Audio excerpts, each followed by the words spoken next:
Yeah. I'm gonna go just wait another second for Michael to get over here and hopefully Parisa.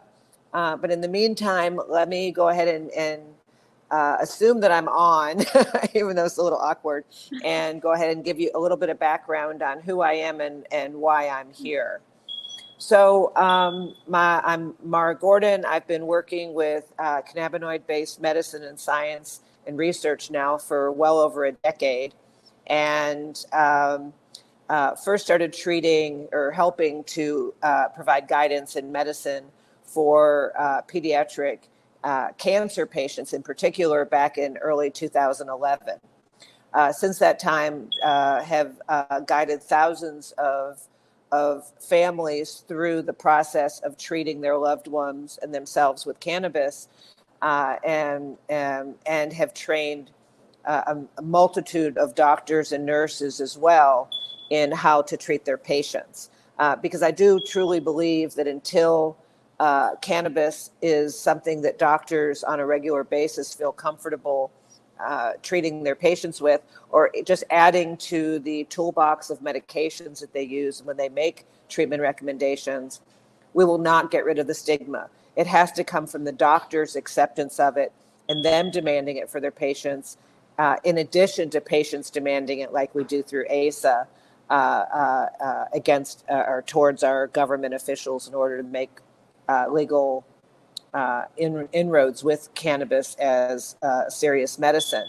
I'm always honored. It's my pleasure to I can for ASA and have the opportunity to speak with these distinguished panel members today. So if each of you could just take a couple of minutes and tell a little bit about your background, and that would be just a great place to start. So Rylie, if you'd like to unmute and give us a couple minutes of your background and why you're here, that would be fantastic. All right. So my name is Rylie Maedler. I am the founder of the Rylie Smile Foundation, and I am the CEO of Rylie Sunshine. In second grade, I was diagnosed with aggressive giant cell granuloma bone tumors. My mom gave me cannabis to try and help with them, and right away we saw good results in my pain and swelling. And only a few months later, we saw bone regeneration and tumor shrinkage.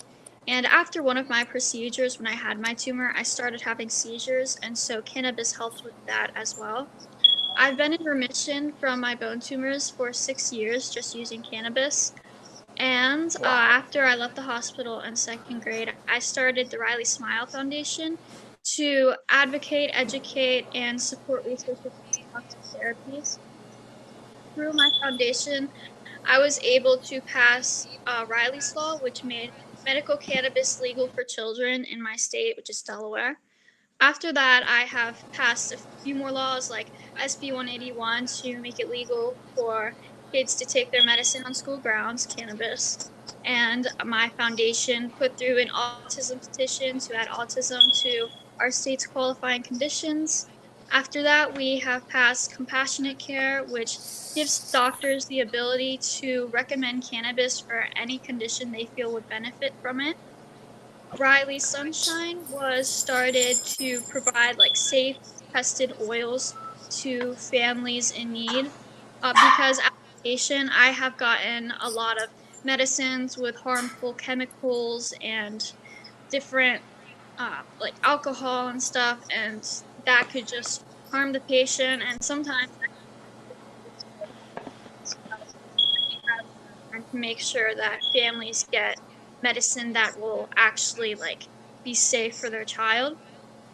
Currently, I am working on Section 8 housing because currently people living they can't have cannabis because it's federal property, and you know where you live shouldn't determine if you live. So I'm trying to work on passing a law so people living in Section 8 housing could have access to cannabis too. That's fantastic. Thank you. Congratulations on all your good works, Rylie. You are the Thank hope you. of the future. Thank you. So Michael, if you'd like to tell us a little bit about yourself and your work with and why you're here, that'd be great. Sure. First of all, I don't know if you all can see me. You probably cannot. So the first thing I can tell you about myself is that I'm not especially tech oriented. But other than that, I like to think I'm pretty confident about most things. I'm the managing principal and founder of Hiller PC. We have a national cannabis practice and have devoted ourselves to legalization advocacy both at the state and the federal levels. I've devoted most of my 30-year career to using the law as an instrument of social change. Most recently, I served as lead counsel in the precedenting lawsuit entitled Washington versus Barr, a case that went all the way to the United States Supreme Court.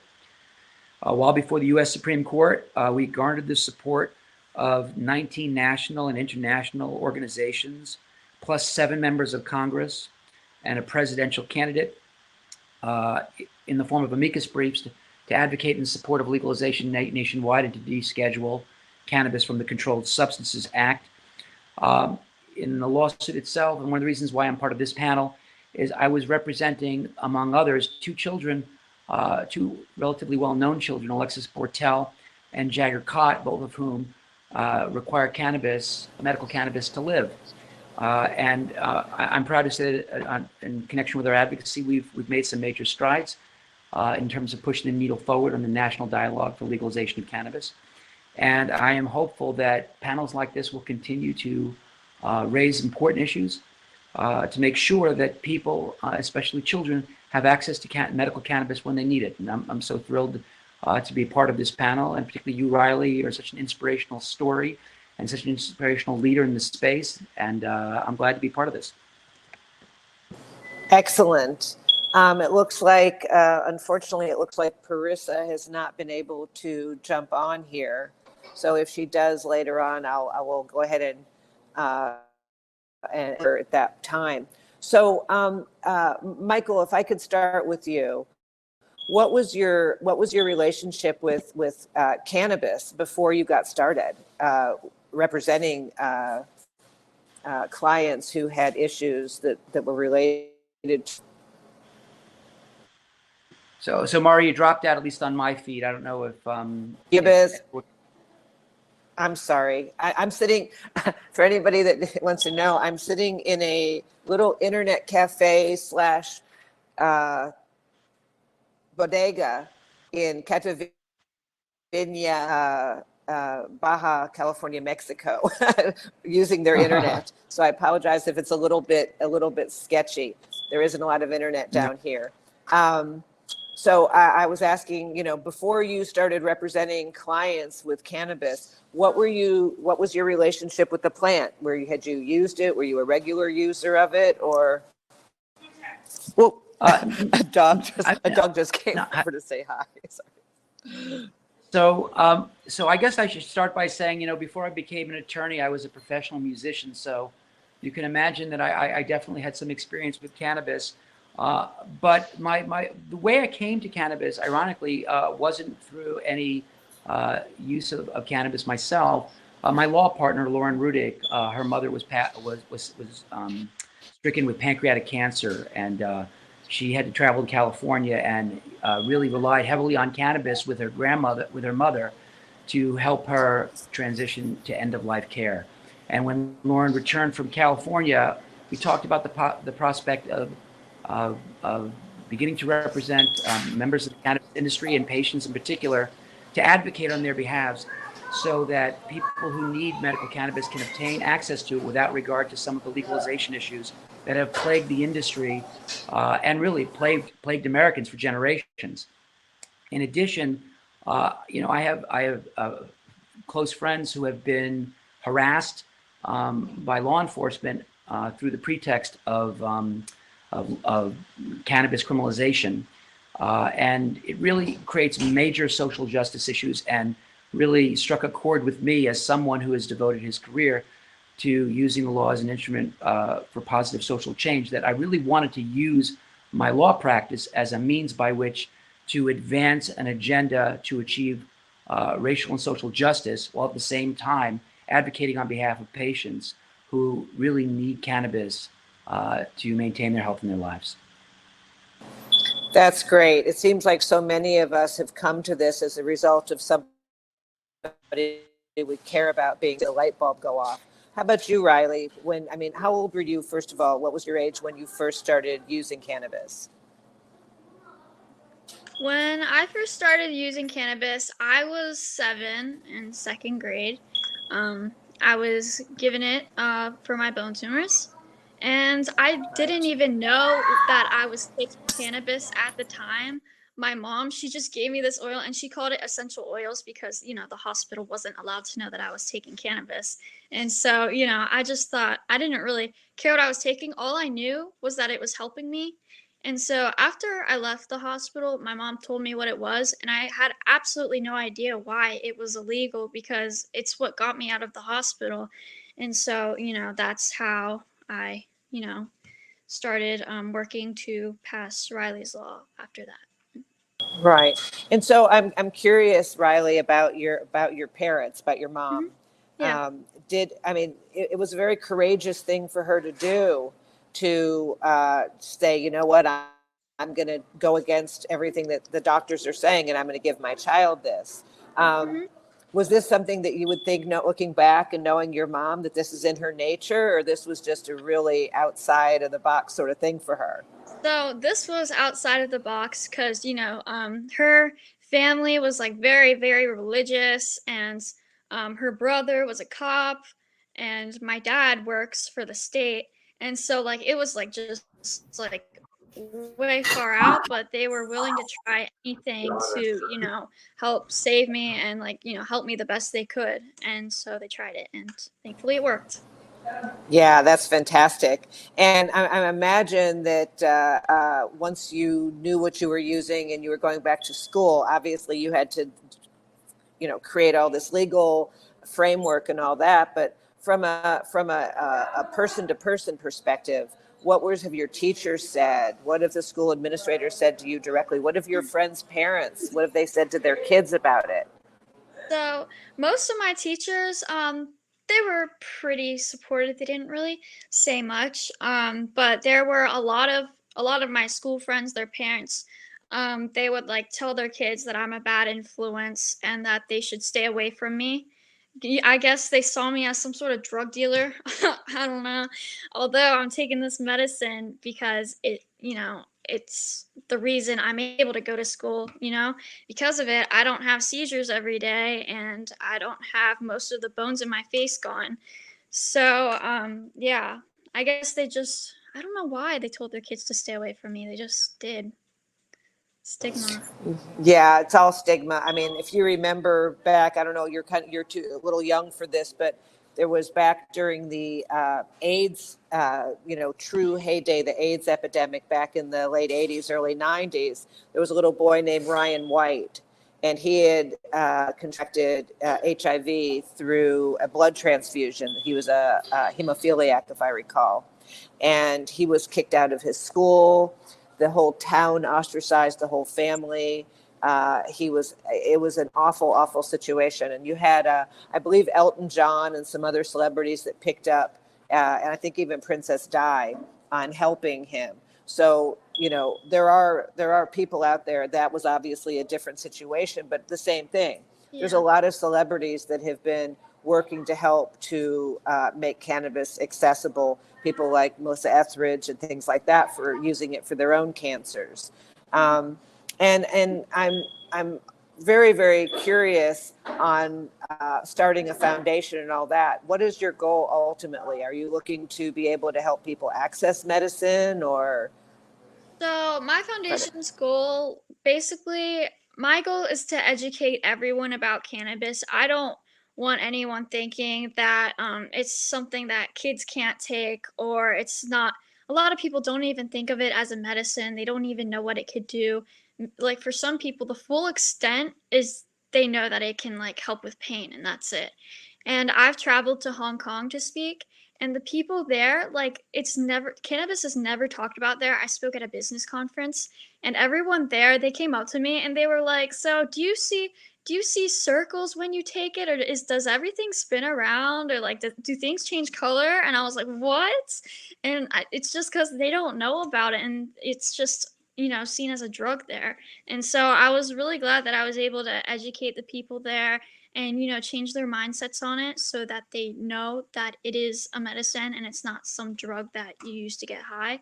And so, yeah, my foundations to like educate people about it and try to, widen the access to it so as much families as possible can access it. And that does start with education, all of it does. Absolutely. Education is key to everything in destigmatizing or even just changing, whatever the issue is. If you don't have education around it, people have their own prejudice and their fears. And anytime we're leading with fear, we're leading down a very, very bad path. So, Michael, the work that you have done has been absolutely fantastic in advocating and pushing to have cannabis be accessible for patients in the U.S. And thank you for your work. So, what are you doing right now in the Biden-Harris administration? Is there anything different that's going on in your approach to educating or changing the laws? And also, on the second half of that is, what can we as a community do to help you in your efforts? Well, I'll tell you, regarding to the first question you asked about the Biden-Harris administration. I was encouraged by the presidential campaign during which both Kamala Harris and Joe Biden as candidates informed America of their intention to decriminalize cannabis and to deschedule cannabis from the Controlled Substances Act. But like most legalization advocates, I have been disappointed with the administration thus far, especially given the president's termination and adverse employment actions with respect to those he is drug testing in the White House. I know that before the president got deep into his campaign, as late as November of 2019, he was advocating for the rescheduling of cannabis from Schedule 1 to Schedule 3, which would be an absolute disaster on multiple levels. But when he came out in support of full legalization, I was encouraged. Now I'm beginning to think that my advocacy is not going to have to change very much. I'm going to have to stay in the same trajectory I was on before, which means full-blown advocacy at both the federal and state levels. So to that extent, I am part of the International Cannabis Business Bar Association, and I'm a member of the committee that is dedicated to submitting amicus briefs throughout the United States in support of legalization litigation. In addition, I'm in the process of founding something called the National Cannabis Justice League, which is a group of us attorneys who are going to dedicate themselves to bringing pro bono litigation throughout the United States in a coordinated way, much like the NAACP did in the 1940s and 50s to end segregation.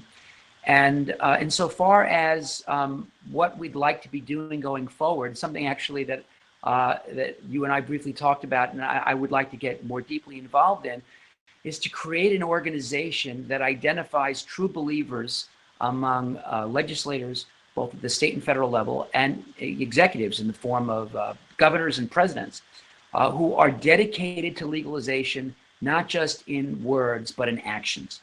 And one thing we can do is talk about how we use our campaign contributions to support candidates who are true believers, to those who are not just going to talk the talk, but who are going to walk the walk. And it would be similar to something like Emily's List. And what I was thinking of calling it is something like Mary Jane's List, or something like that, that gets people activated in a political way.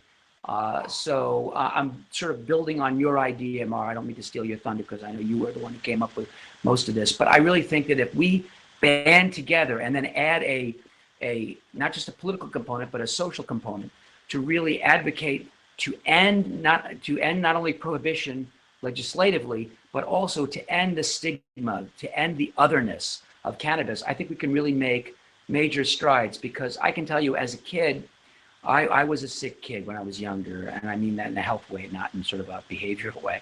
I was sick when I was younger, and although I was able to overcome my childhood illness, I never forgot that sense of otherness and how much I felt traumatized by it. And if I could do anything in the cannabis space, it would be to end the otherness associated with treatment with cannabis for children especially, but also among adults. Because in the final analysis, that can be as traumatizing as any other aspect of life, is to be treated as if you're not as good, or as not as kind, or as not as, you're not like everybody else, you're someone different. So if there's a way for us to do that legislatively and socially through the creation of an organization like that, I think we can really make major strides and end the stigma and prohibition and advance an agenda that helps everyone. Right. You bring up a very good point, and that is just to have everybody just be treated as normal, whatever normal is. I know it's just a setting on the dryer, but I mean, as far as, one of the worst things for children is to feel different. They have to fit in with their peer. That's just part of the development of the personality and everything else. And if you're going to be stigmatized and set aside as different somehow, that's developmentally, it has so many other harmful side effects. So Rylie, do you feel like in some ways, because you have had to take on way more responsibility and way more a mantle of gravitas than a typical teenager your age, have you feel like somehow, yes, it's wonderful to be special and different, but has it hurt you, or how has it affected you as far as, with your day-to-day development, feeling like you're on the same trajectory that you would have been on had you not been using this medicine and you had just been using standard pharmaceuticals? Can you say the last part again? There was like a little bit of noise going on in the background of my house. I'm sorry. Yeah. Oh, no, that's okay. There's so much noise where I am. I apologize again, but what can I do? I'm interested to know, I mean, you're a very special young lady, and I admire you and respect you tremendously. I also raised daughters and have lots of grandchildren and all that. And I know that the last thing that a teenager wants is to not be the same as their friends. And so how has taking on this advocacy and public facing role, do you feel like has impacted that? Because there's a lot of kids who use cannabis who don't start foundations, who don't speak on panels, who don't, take the proactive steps you have. So is that something just inside of you, or is this something that's been encouraged for you? And do you feel like it has affected you developmentally? Mhm. So it's something that's like always been inside of me. No one really encouraged me to start advocating and stuff. I did it because, in the hospital, I had made a few friends, and like leaving the hospital and seeing them like still stuck in their hospital beds, like that, like really hurt me. It's almost like survivor's guilt, and I just felt like I had to do something about it because there were so many people who were still suffering. I can't just, I can't live my life in peace if I know that other people can't.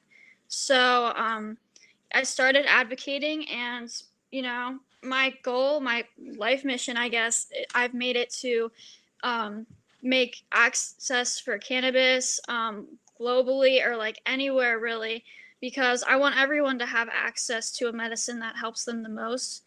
And yeah, about the speaking and going on panels and stuff, my friends are really supportive, but some kids around me, they don't get it. Like they don't know anything about cannabis, or like they're just confused about like why I'm going to like South Africa, Hong Kong, Israel. They're like, you know, um, but yeah, and with the education programs in schools, that doesn't really help also, because currently they teach scare tactics in those like drug videos from like the 90s or early 2000s with absolutely no research behind them, and they just like put on these like stigmas, more and more stigmas in schools and education, against people who use it, and like they don't really separate medical and recreational in those videos, so it like affects the patients as well.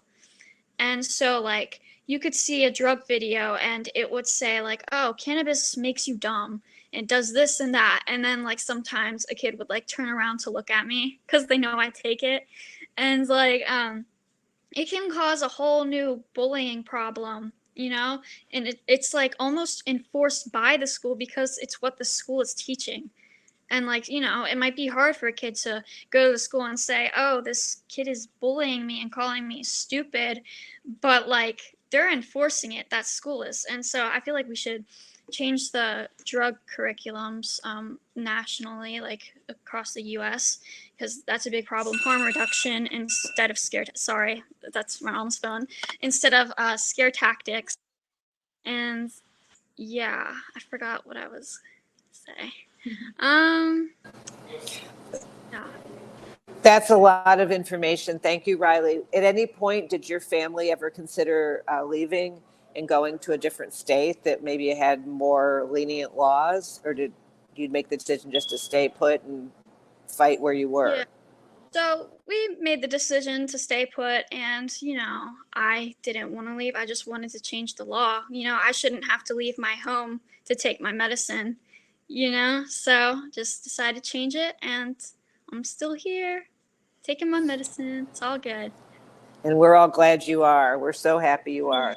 So, Michael, you and I, when we talked the other day, we talked a little bit about the fact that until we resolve the racial issues, we're probably not going to get what we want on the descheduling, or um, it's not going to be as effective. So, how do you feel like those of us that are advocates for cannabis can help to impact also some of the racial discord that we have that's causing? I mean, there was another young man that was shot and the other day, in the back of the head with his hands on the steering wheel because they were serving a drug warrant.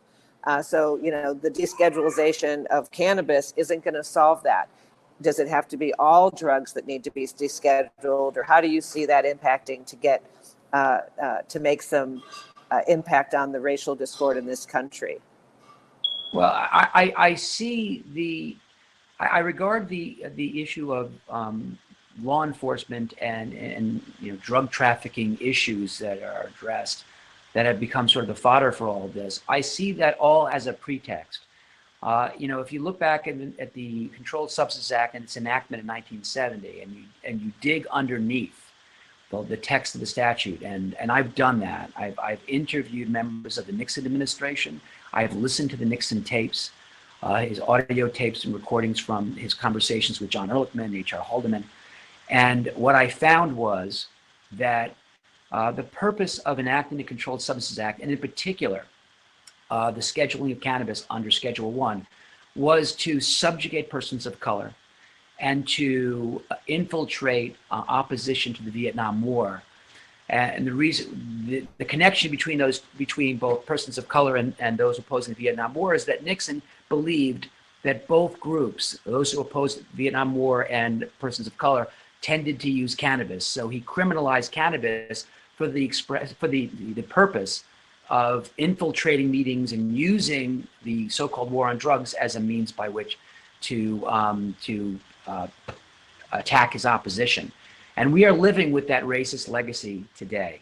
And just so you have a sense of how fresh the evidence is, one of the members of the Nixon administration I spoke to in the case in handling my lawsuit, the lawsuit against the federal government, gave me an affidavit swearing that the purpose of the Controlled Substances Act and the classification of cannabis under Schedule 1 was for the purpose of subjugating persons of color and for attacking hippies, basically.